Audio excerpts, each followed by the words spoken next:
The garage door rattled shut, trapping the humid Virginia air inside, thick with the scent of motor oil and dust. My heart thudded louder than the clatter of tools as I caught Ethan's silhouette against the flickering bulb overhead. In that fleeting second, I knew tonight would unravel everything I thought I understood about myself. My name's Caleb, 24, a mechanic's son who never left this sleepy cul-de-sac in Richmond. I'd spent my life fixing engines, not feelings. But Ethan, my neighbor, my friend, had a way of breaking things I didn't know were fragile. We'd grown up throwing baseballs across our lawns, sneaking beers behind our parents' sheds. But now, at 25, Ethan was different. His easy grin hid something heavier, something I'd only glimpsed in the way his eyes lingered too long. That night, we were cleaning out my dad's old garage, a task I'd roped Ethan into with a six-pack and a promise of pizza. The place was a mess: rusted wrenches, stacks of yellowed manuals, and boxes of junk my dad swore he'd organize someday. Ethan knelt beside me, sorting bolts, his flannel shirt rolled up to reveal forearms dusted with sawdust. "You ever think about leaving this place?" he asked, his voice low, almost lost in the hum of cicadas outside. "Leave?" I laughed, tossing a cracked hubcap into a pile. "And go where?" "This is home." But his question stung. I dreamed of cities, of lives bigger than oil stains and small-town gossip. But fear kept me rooted. Ethan didn't push, just nodded, his fingers brushing mine as he handed me a wrench. The touch was fleeting, but it burned, sending a jolt through me I couldn't name. We worked in silence for a while, the air growing heavier. The bulb flickered, casting shadows that danced across Ethan's face. He was handsome in a way I'd never let myself notice. Sharp jaw, eyes like a storm over the James River. "Caleb," he said suddenly, his voice rough, "you ever feel like you're hiding something, even from yourself?" I froze, a socket wrench slipping from my hand. The clatter echoed, but it was his words that hit harder. "What do you mean?" I managed, my throat tight. Ethan stood, wiping his hands on his jeans, and stepped closer. Too close. The garage felt smaller, the walls pressing in as his gaze pinned me in place.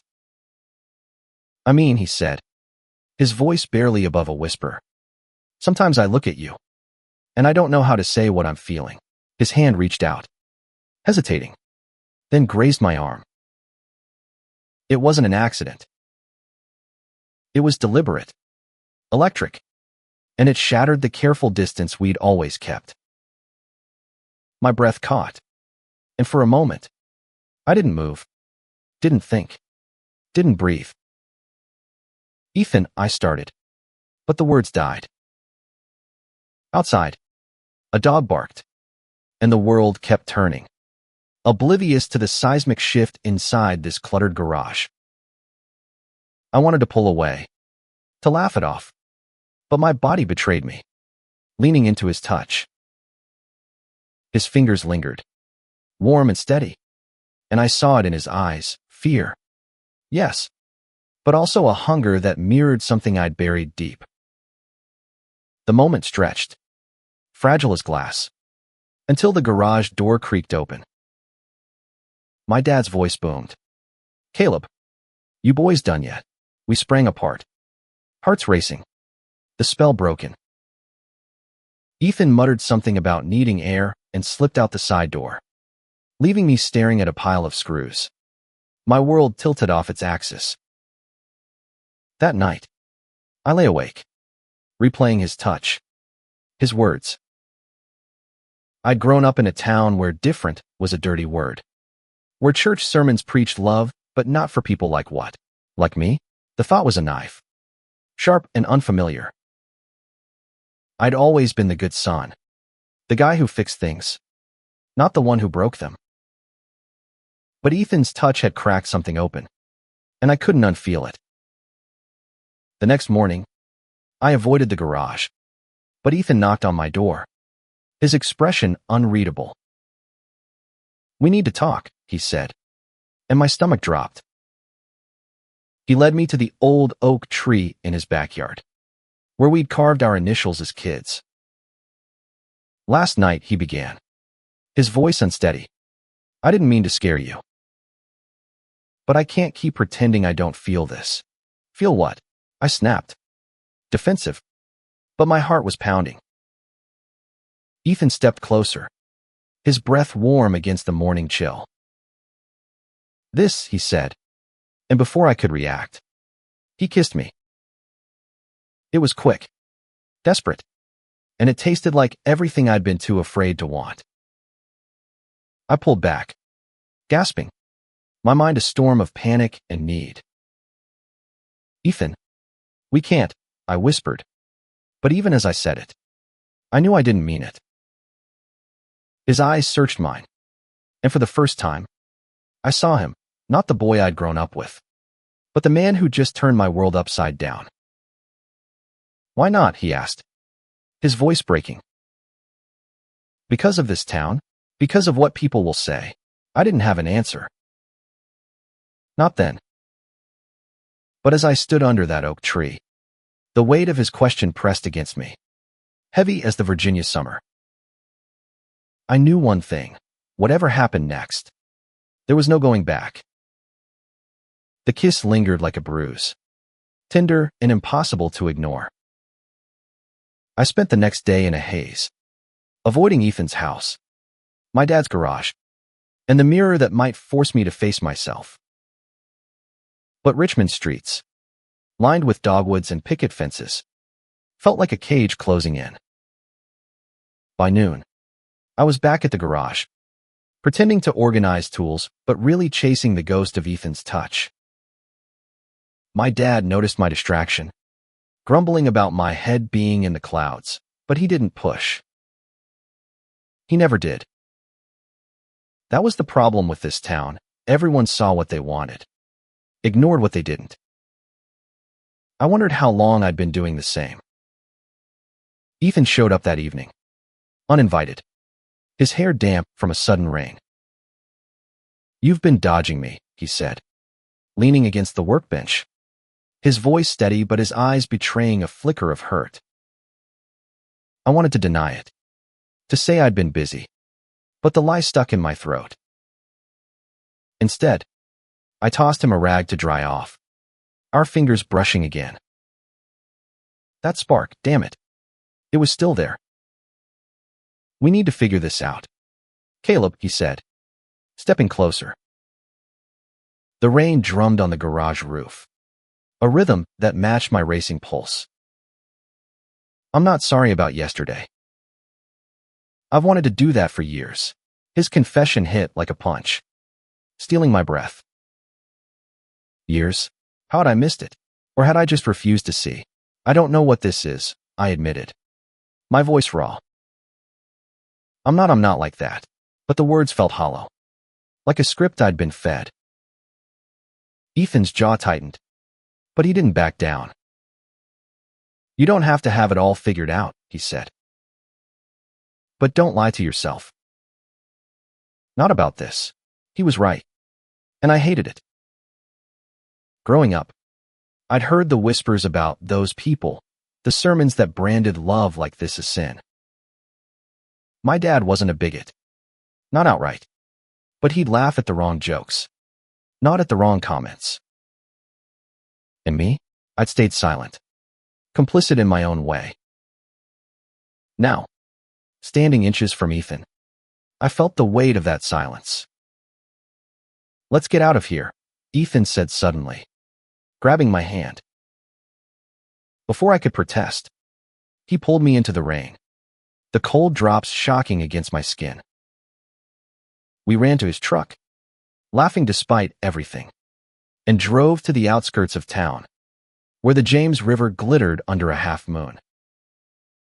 The cab smelled of leather and coffee, and for a moment, we were just two guys, free from the eyes of Richmond.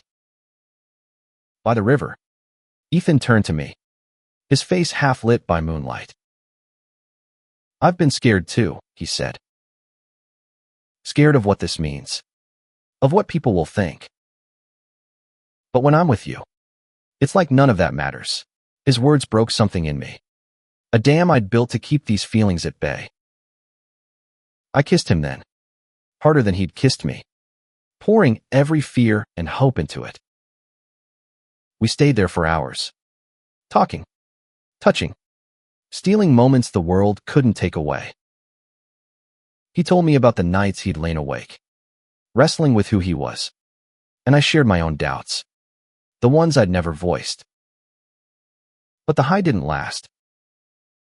As we drove back, reality crept in. A neighbor's porch light flicked on, and I flinched, pulling my hand from Ethan's. The next day, rumors started. Small towns talk, and ours was no exception. A kid from church claimed he'd seen us by the river, though he couldn't have. My dad's buddy, Tom, gave me a strange look at the hardware store. His "Hey, Caleb," laced with something sharp. I brushed it off, but Ethan wasn't so lucky. His boss at the auto shop, a guy with a cross tattooed on his arm, started asking questions about his personal life. That night, Ethan came over, his face pale. "They're watching us," he said, pacing the garage. "I heard them talking at work.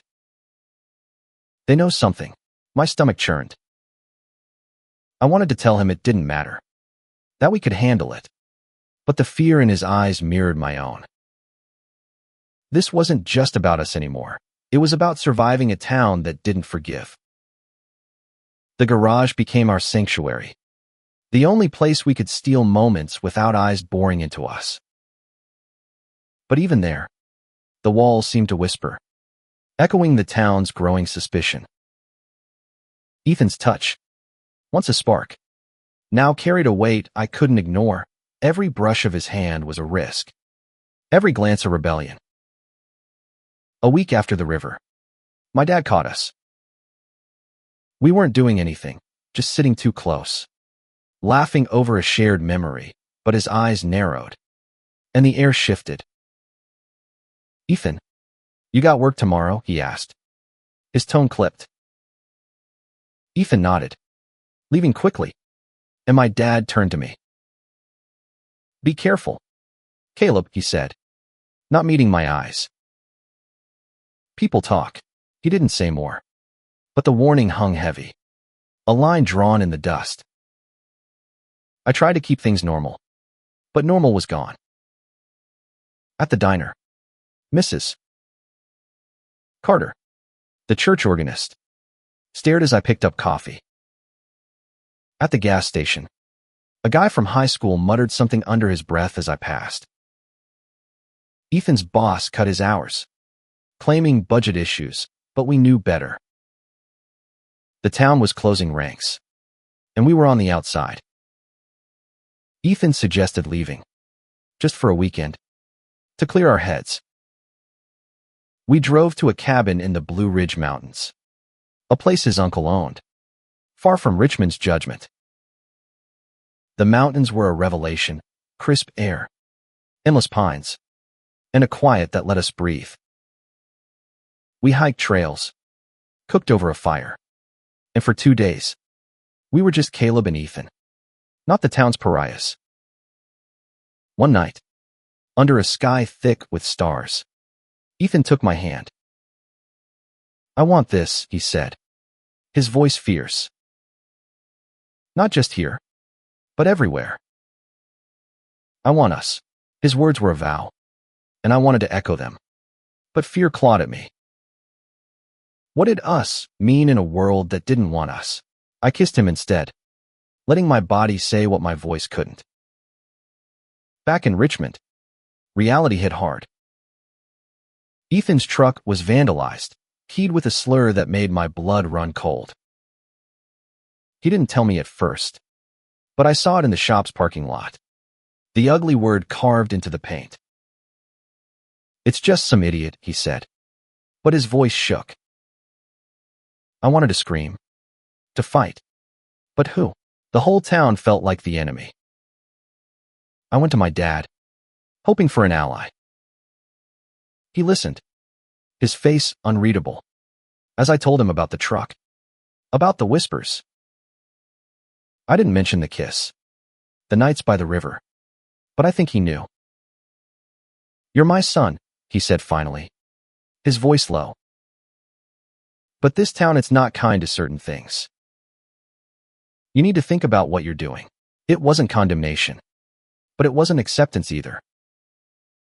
It was a plea, and it cut deeper than any slur. That night, Ethan and I met in the garage, our safe haven now tainted by fear. "We can't keep doing this," I said, my voice breaking. "Not here." Ethan's eyes flashed with anger, then softened. "Then we leave," he said. "We go somewhere we can be us. New York, San Francisco, anywhere but here." The idea was intoxicating, but it terrified me. Leave my dad, my home, the only life I'd known. I looked at Ethan, his face lit by that same flickering bulb, and saw the cost of staying. Not just for me, but for him. He'd already lost hours at work, friends who'd stopped calling. I was losing him, piece by piece, to this town's hate. "I need time," I said, hating how weak it sounded. Ethan nodded, but the distance between us grew, not in inches, but in unspoken fears. As he left, the garage felt emptier than ever, and I wondered if I'd just made the biggest mistake of my life. Time didn't help. It only tightened the noose. Ethan and I still met in the garage, but our touches were cautious, our words guarded.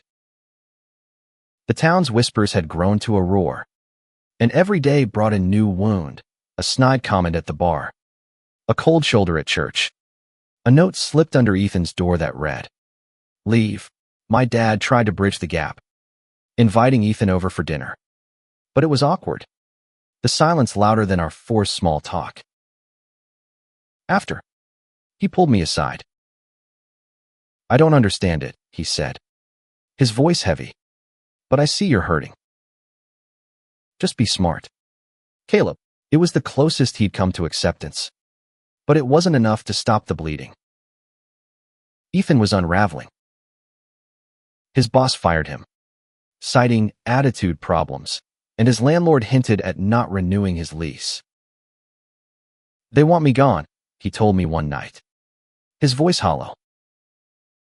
We were in the garage, surrounded by tools that couldn't fix this.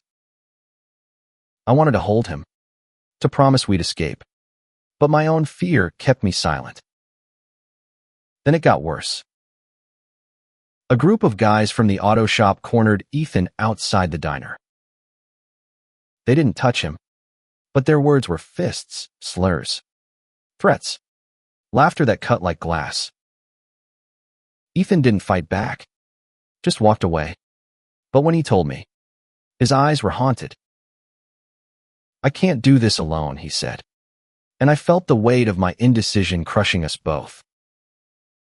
I went to the river that night, alone, hoping the water would drown my thoughts. Instead, it reflected them back, every moment with Ethan, every touch, every fear. I'd been running from myself my whole life, hiding behind wrenches and small-town expectations. But loving Ethan wasn't a choice. It was a truth I couldn't unlearn. The next day, I found Ethan packing his truck. "I'm done," he said, tossing a duffel bag in the back. "I'm leaving. Caleb."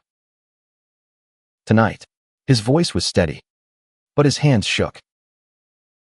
I wanted to beg him to stay, to fight, but I saw the toll this town had taken.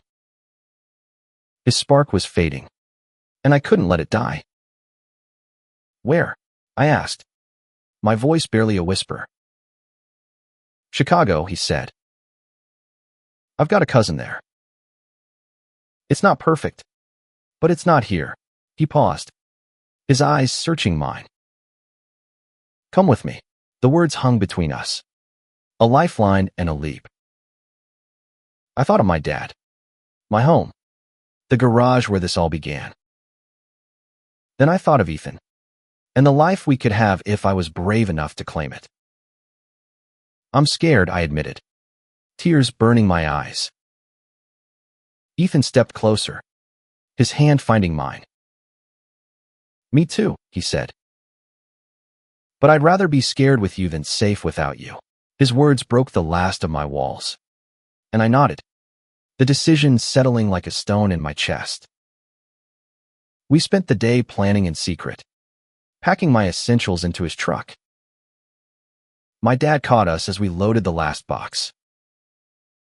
He didn't yell, didn't cry, just looked at me with eyes that held a lifetime of unspoken words. You're sure? He asked. I nodded, unable to speak. He hugged me, tight and brief, then shook Ethan's hand. Take care of him, he said, and walked back inside. As we drove out of Richmond, the town's lights fading in the rear view, I felt both loss and freedom. Ethan's hand rested on mine, and for the first time, I didn't pull away. The road ahead was uncertain, but it was ours. Chicago hit us like a storm, loud, chaotic, alive.